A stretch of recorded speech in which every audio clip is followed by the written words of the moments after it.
চুয়াডাঙ্গার দর্শনায় বোমা সদৃশ একটি বস্তু উদ্ধার করেছে পুলিশ। শুক্রবার সকালে দর্শনা মা ও শিশু হাসপাতালের পেছনে ইটখোলা নামক এলাকায় স্থানীয়রা বস্তুটি দেখতে পান। পুলিশ জানিয়েছে বিষয়টি তদন্ত করে দেখা হচ্ছে এবং প্রয়োজনীয় ব্যবস্থা নেওয়া হচ্ছে। প্রত্যক্ষদর্শীরা জানান, কাঠের গুঁড়ির ওপর রাখা বস্তুটি সাদা পলিথিনে মোড়ানো ছিল। এর চারপাশে লাল টেপ পেঁচানো ছিল।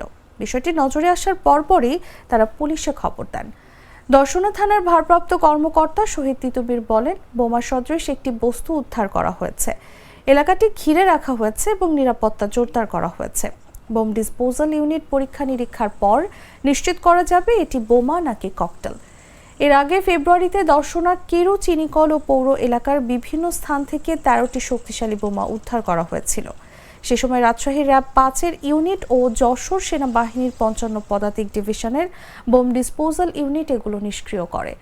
আবারও নতুন করে বোমা সদৃশ বস্তু উদ্ধারের ঘটনায় স্থানীয়দের মধ্যে আতঙ্ক ছড়িয়ে পড়েছে।